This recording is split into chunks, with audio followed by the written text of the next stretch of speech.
Attention, you're listening to The Todd Huff Show, America's home for conservative, not bitter talk and education.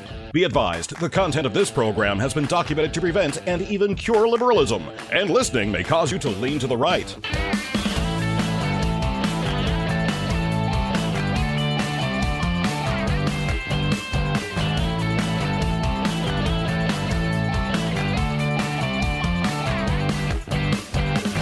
And now, coming to you from the Full Suite Wealth Studios, here's your conservative but not bitter host, Todd Huff. The Republicans have an absolutely amazing opportunity right now at their fingertips. They are having victory after victory. Victory in the courts, victory with some of the things that the Trump administration is doing. There's news out there, by the way. You may have seen this. I got it in this stack of stuff today, but there is a story about the potential. It's being reported from a couple different people within the Trump administration that there's going to be evidence that is going to be released here regarding the 2020 election that, according to Monica Crowley, U.S. government's chief of protocol, and Kash, Patel, director of the FBI, there's going to be arrests. So we'll see where this is going. This is a golden opportunity for Republicans to actually move this nation back towards her constitutional roots. It's an opportunity to hold people accountable who have been abusing power, who have been blocking Republican efforts, political efforts when it comes to redistricting and so forth. You may have seen, that's where I want to start today, Alabama has been granted by the Supreme Court the ability to redraw their congressional districts prior to their midterm primaries, which are set to begin here in a number of days. So I want to talk about these things, and the question here is: Will Republicans find a way to still lose, as they are prone to do, as they are prone to have golden opportunities land in their lap from time to time, and to totally just kick the can down the road, or will they seize the opportunity? It's a different Republican Party with Trump at the helm. Trump's not the problem here. The problem are the other people who either are not strong enough to do what needs to be done. They cave into political pressure like the Indiana Republican state senators did here in this state back at the beginning of the year when they refused to redistrict. They capitulated. They ran from the fight. They didn't want to be called names by the political opposition. They were wimpy. That's what it came down to. And they've paid the price in the primary season, which we've discussed. 5 of the 7 that Trump campaigned against in the primary, they lost. They were incumbents, and they're not going to be on the ballot in November. That is a good thing.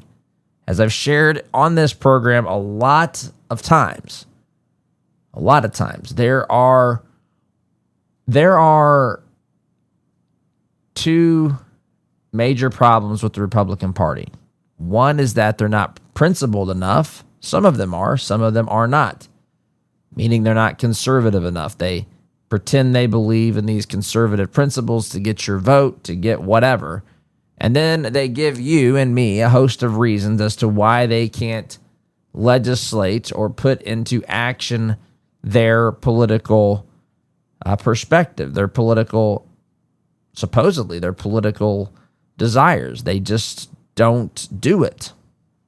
That's the first reason. They're not principled enough. The other is they're just a bunch of wimps.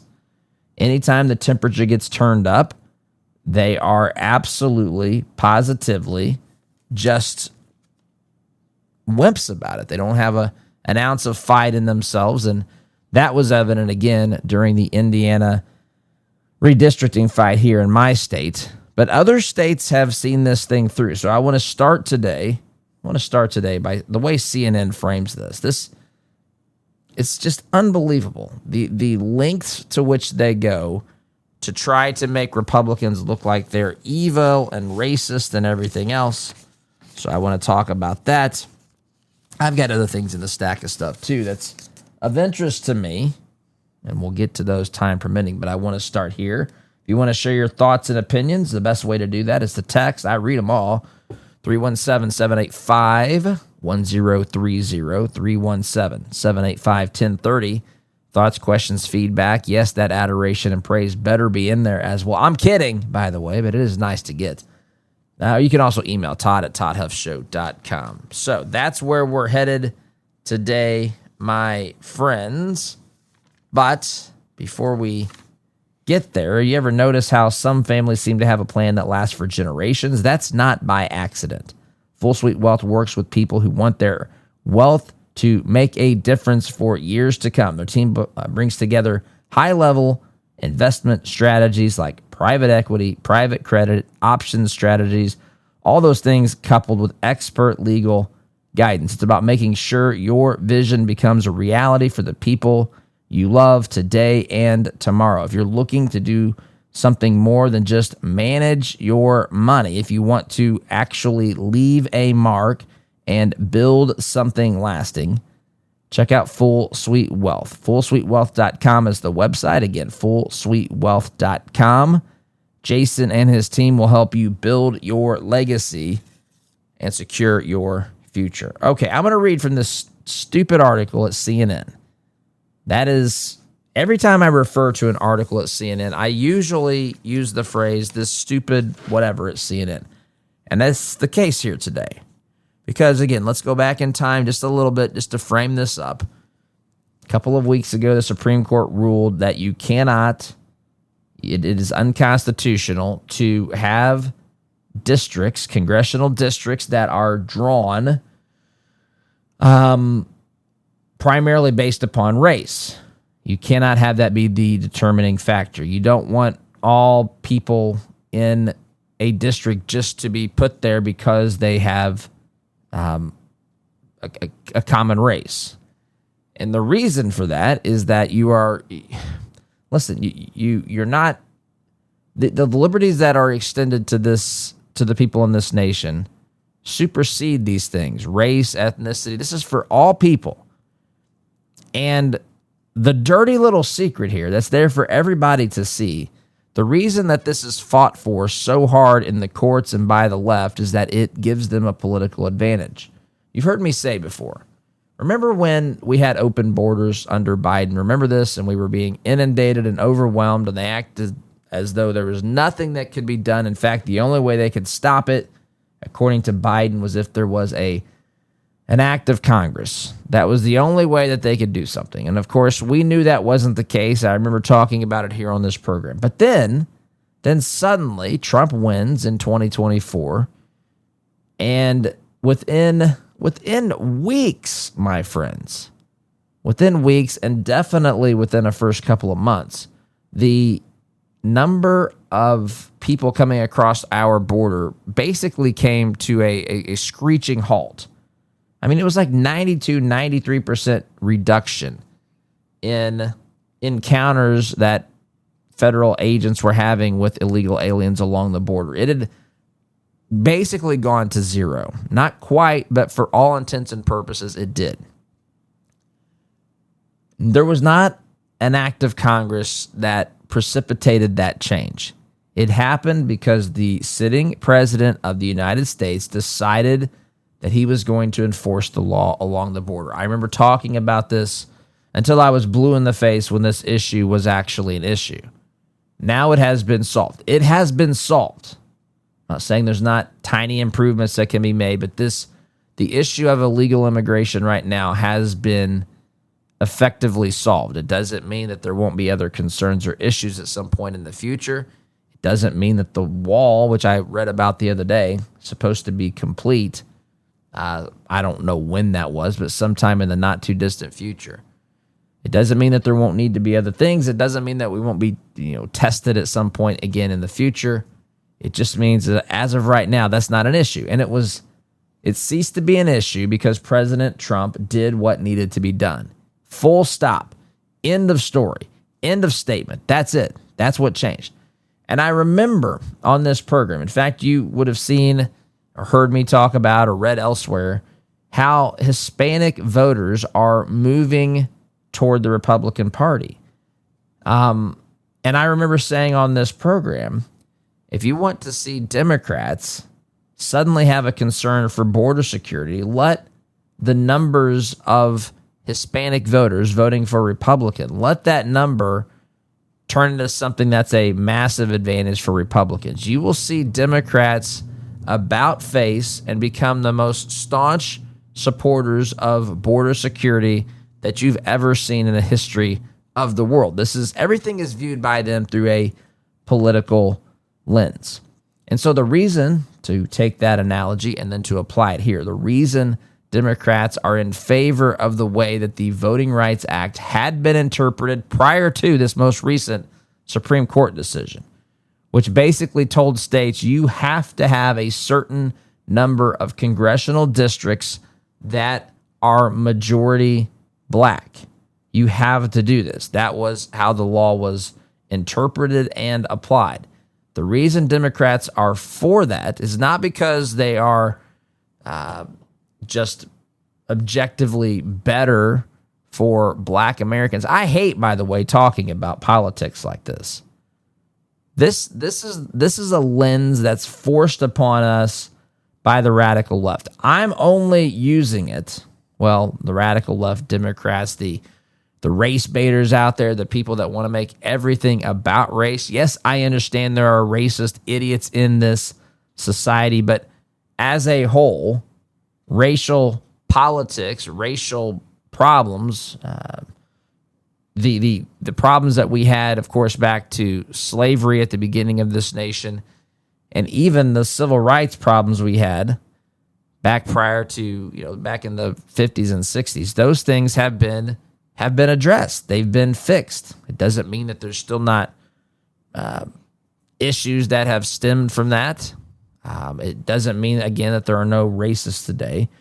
But what it means is that it is a dramatically different world. And the people who constantly want to talk about race in an incessant manner, these folks do it for political purposes, or dare I say, even to enrich themselves personally, because that's how they make money. That's how they sell books or get an audience or whatever, is to talk about these things until they're blue in the face. And it's just, I don't like it. We are Americans. I've said on this program before, first of all, we're all human beings. We're all human beings created in the image of God.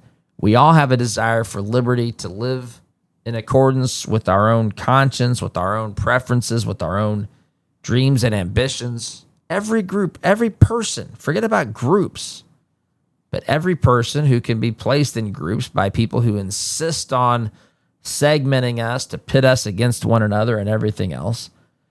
But the only reason the Democrats are in favor of how the Voting Rights Act was interpreted and applied before this latest court decision was because it helped them politically.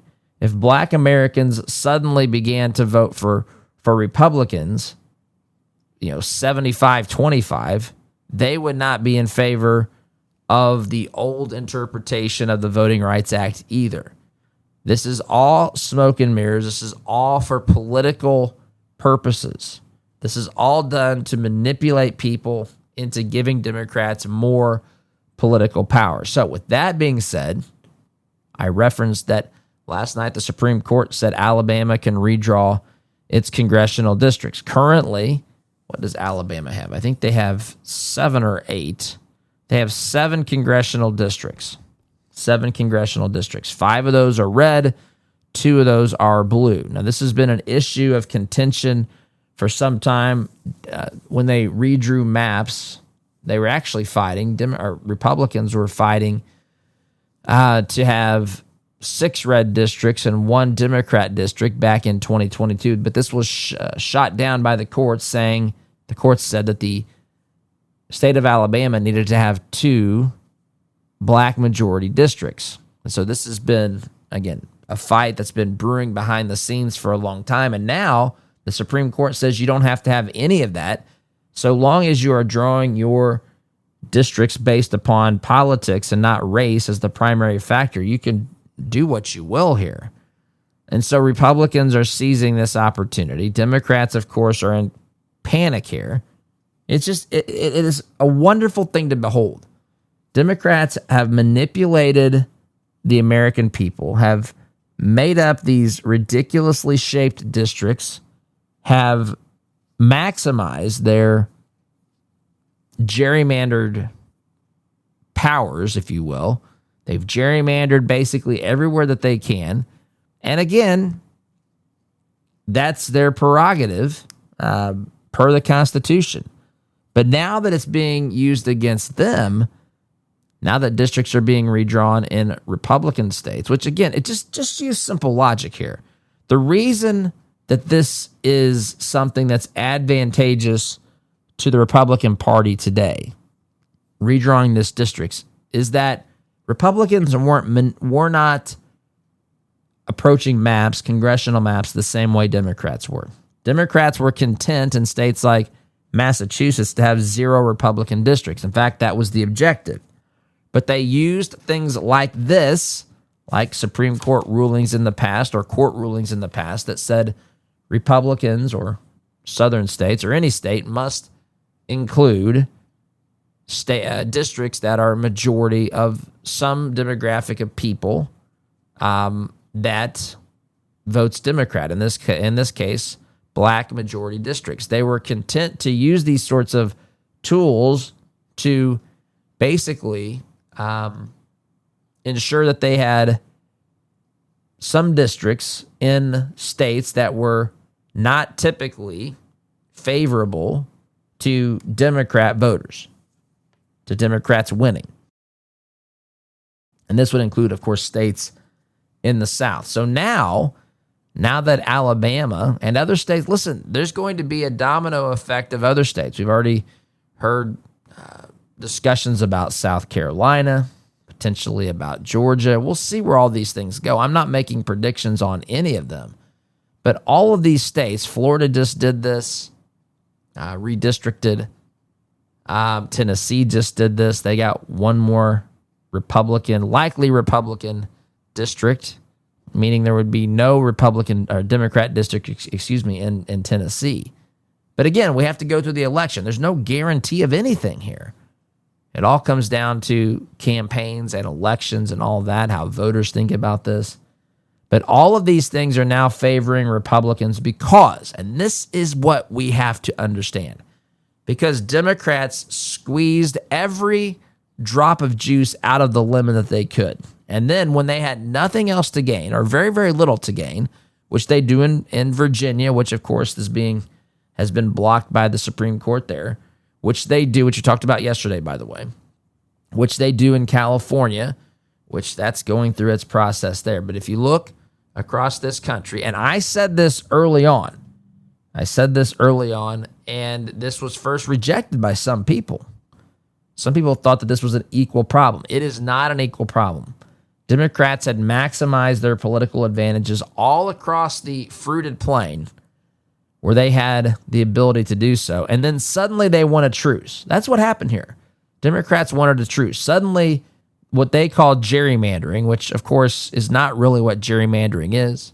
I've been through this until I'm blue in the face as well. Gerrymandering is not simply redrawing districts that are politically advantageous for the party in power. You can make the case that that's inappropriate or whatever else, but gerrymandering is something very specific. Again, as I've gone through before on this program, gerrymandering was named after a governor of Massachusetts whose last name was Jerry, Jerry. And there were districts that were drawn in his state that were very, very oddly shaped congressional districts. And someone said that it resembled a salamander, one of the political districts. And so they took the name of the governor and they combined it with the name salamander to come up with the phrase gerrymander. And gerrymandering meant extreme steps being taken towards drawing very, very oddly shaped districts to help the political party in power. It's not just that they're carving this up in a way that helps them politically. They're being very, very detailed to squeeze out every potential vote of get an advantage that they can by drawing these districts in very, very odd shapes. That's what that means. So just redrawing them does not necessarily mean it's gerrymandered. I understand maybe the larger point, which is these lines are being drawn for political purposes, but do not have your party maximize its political advantages through the drawing of districts and then get mad when the other side does it back. Forgive me for saying this. I don't care. What's good for the goose is good for the gander. This is a two-way street, and it's not, listen, you can raise questions about it, you can have problems with it, but to say that it's absolutely wrong where these lines are drawn, it's very hard to do that because it is a political process, the drawing of these districts. And so now the shoe is on the other foot, and the Democrats are taking it on the chin, and they don't like it. And Republicans can have a massive, massive victory here. And this is just one of many things that could advance the Republican Party and the conservative movement forward. But again, Republicans are notorious from snatching defeat from the jaws of victory. So we shall see where this ends up. And I want to read the framing of this by CNN, which is absolutely idiotic. But I've got to do that after the break here, my friends. Let's face it, living with discomfort is not easy.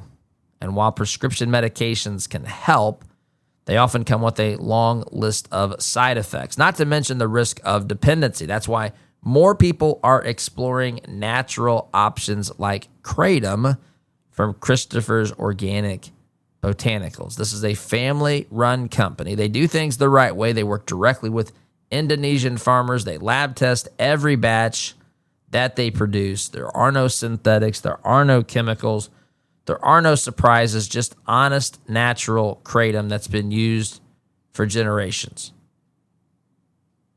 So, do your research. If you think that this is something that makes sense for you, you can start with the Kratom Starter Pack. Use code Todd Huff. You will save 10% on your first purchase.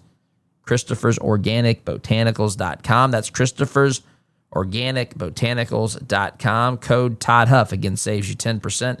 Truth, tradition, transparency, and yes, my friends, time out for me. Back in just a minute. Welcome back, my friend. The CNN, the way that they framed this is unbelievable to me. I'm going to read this to you anyway. Supreme Court, this is the headline at CNN, allows Alabama to eliminate congressional district held by a black Democrat. Now, they also, by the way, there were two.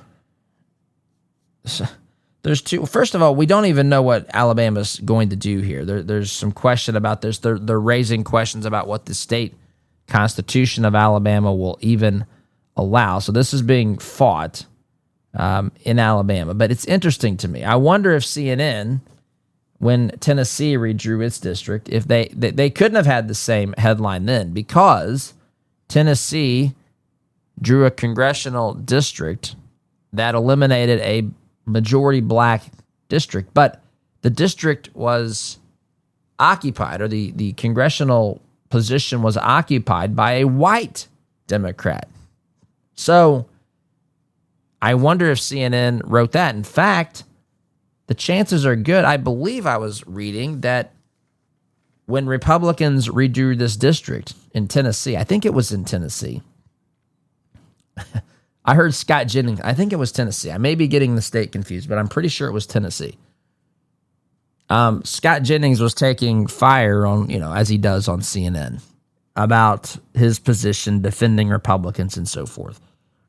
And he was being accused, well, he and the Republican Party were being accused of being racist because they redrew districts that were majority black or whatever in Tennessee. And Scott made some comment. I'm going to paraphrase it, and I'm not going to get it exactly right. But he basically said, how is it racist to have a seat that was held by a white guy?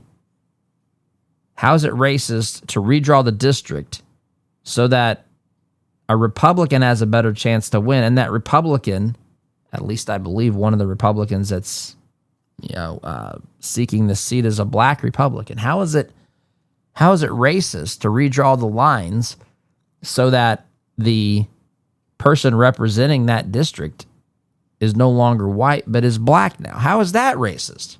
But see, the headline is designed.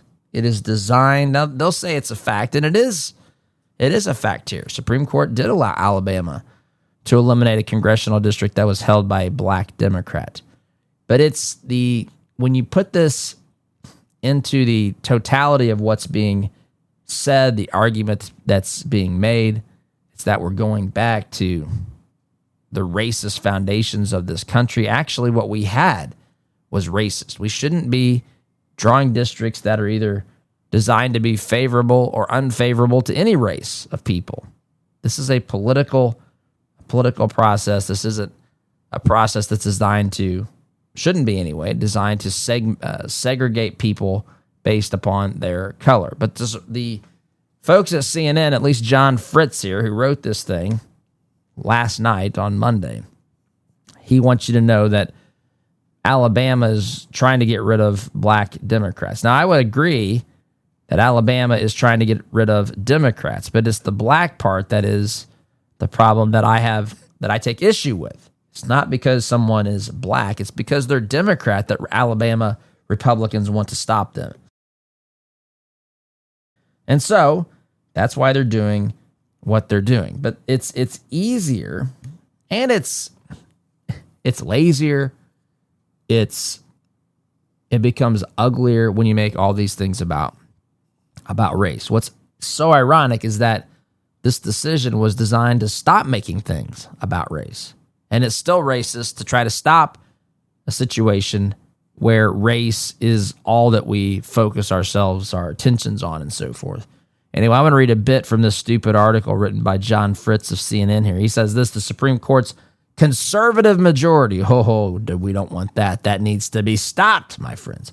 On Monday, cleared the way for Alabama to go back in time, regress to a congressional map with one majority black district in a sudden ruling. It's just chaotic and full of turmoil and so forth that drew dissent from the court's three liberal justices. Those three people who are... by the way, I'm adding my commentary in here. So these are not all his words. I'm adding to them what I think he's really trying to communicate here. But it drew a dissent from the court's three liberal justices who are trying to save America and all the good and wonderful things that we do have. The liberals are trying to save it, and Republicans are trying to take it away. He continues here. Alabama officials had rushed up to the court, had hurried, had gone just screaming and sprinting to the court because they just trying to act in a moment of chaos in the state of Alabama. They rushed up to the court late Friday. It wasn't even early Friday. It was late. Surprised it didn't say super late Friday, asking it to halt a lower court ruling blocking it from using a map it enacted in 2023 that includes only one majority black district out of 7. It did so based on the court's blockbuster decision, just earth-shattering decision in late April, dealing with Louisiana's congressional map that severely weakened, just devastating blow to the scope of the landmark Voting Rights Act of 1965. Today, the Supreme Court vindicated the state's long-held position. Alabama Attorney General Steve Marshall, a Republican, an evil Republican, said in a video and posted on social media. Now the power to draw Alabama's maps goes back to the people's elected representatives. The Supreme Court's order, Fritz writes, which included no explanation. They didn't tell us why, but we know why, Fritz. Come on, dude. We know exactly why. There's no explanation needed because this is the fallout of what happened in the Calais case, right? Louisiana versus Calais, where the court just said, they just ruled that race cannot be used as a determining factor for drawing congressional districts. This clearly is when the court blocked Alabama from their new maps in 2023, which this might be, given the Alabama Constitution, I do believe the 2023 map is going to have to be the one that they actually propose here. So it would be 6 Republicans would gain a seat in theory here. So I don't think there will be a brand new map, because I do think if they introduce a new map, there's state constitutional issues. But since it's a map that they already passed, they were just stopped from implementing by a court. Stopped from implementing it by a court. This is a different situation. So the Supreme Court sent the case back to a lower court for additional review, but given the short runway, you see how they do this, the short runway, before the state's primary election, Alabama seems likely to prevail with its highly contested map. Highly contested. Shouldn't be allowed to do it, but they're going to squeak by because Republicans are bending the rules. They're breaking the rules, and all this goes back to Donald Trump being in the White House. Wah, wah, wah. It was the latest instance, he writes, of the Supreme Court delving quickly, so much speed, they didn't even stop to consider what they were doing, into a major redistricting fight as Republicans and Democrats race to eke an advantage out of their maps ahead of the November midterm elections. Over the course of several months, the court has had a hand in maps in Louisiana, Texas, Alabama, and California. Let me pause here. When you look at those states, the states that were mentioned, these maps, the courts have had hands in these maps for a long time, especially Louisiana and Alabama. They were saying you have to have a certain number of districts that are a majority of a certain race. And so now the Supreme Court is really the hand in those cases. The Supreme Court is saying courts need to stop this, and states ought to be able to draw their own districts. That's constitutional, by the way. The Supreme Court is 100% correct in this. Anyway, separately Monday, Democratic officials in Virginia asked the Supreme Court to step into a redistricting fight in that state. Good luck with that, by the way, Virginia. You got your work cut out for you. Anyway, I got to take a break here. My friends, think about this. Your investments are like seeds that you plant. They grow, they multiply, but are they bearing the kind of fruit that you want? At 4-8 Financial, they believe your money should reflect your values. Yes, your money should grow, but it should also grow without advancing ideas and concepts and beliefs that you find reprehensible. They specialize at 4-8 Financial in wealth management and biblically responsible investing, screening out companies that do not align with your faith. It's all part of their purpose-centered financial planning, helping you live a life of meaning and purpose. If you want to see if your investments align with your values, just visit 48financial.com/Todd. That's 48financial.com/Todd. Take the quick and easy assessment there, and they will show you how much, to what degree your investments are aligned with your values. 4-8 Financial, they're here to worry about your money, my friends, so you don't have to. Time out for me. Back in just a minute. Welcome back, my friends.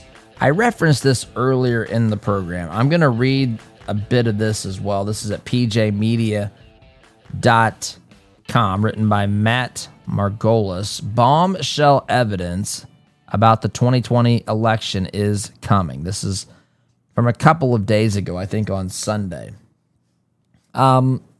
Listen, the Democrats, the left, they mocked Republicans. They mocked people who had questions about the 2020 election results. You remember this. They censored us. Listen, I've never made a definitive statement on this because there's still things that are left to be determined. But it's quite peculiar. It's quite peculiar, to say the least, when you look at documentaries like 2,000 Mules, when you look at just the bellwether, the indicators of who would win an election, when all of the bellwether indicators went to Trump, or almost all of them, and he loses the election, there's not a 0% chance that happens, but it's very, very unlikely. These are things that people have measured and tracked throughout the course of history. And so any given year, one of those bellwethers, one or two of them could be,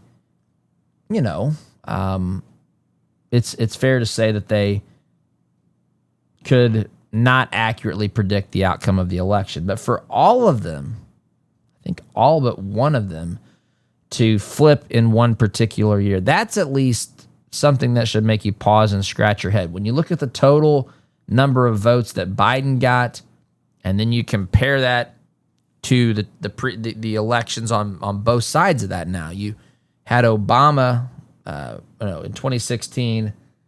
It was Hillary. When you look at the total number of votes that was received by Hillary, and then the total number that were received by Kamala, and then of course in the middle of those two in 2020 was Biden.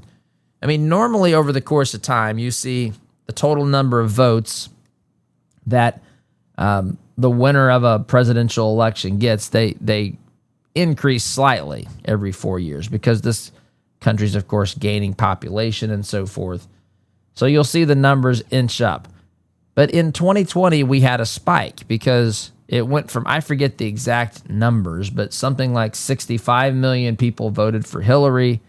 And then it was 80 million that voted for Biden. And then we're back into the low 70 million range for Kamala. So why that spike for a guy like Joe Biden? Again, it's not proof of anything. It's just we ask for answers to these things because it doesn't make any sense. I mean, it would stand to reason, in fact, that if you bought the lie, if you bought the narrative, I should say, that Democrats, that people hated Trump and were, more fearful of him over time, you would think that more people would have supported the Democrat candidate in 2024 than they did in 2020. It doesn't make sense that people would have hated Trump and then they did everything they could to destroy whatever was left of his reputation. They tried to throw him in prison. They've tried to kill him. All these sorts of things. And then for Trump's opponent, I guess the hatred for Trump to be less in 2024 than it was in 2020. That's just not, it doesn't make sense. It doesn't compute.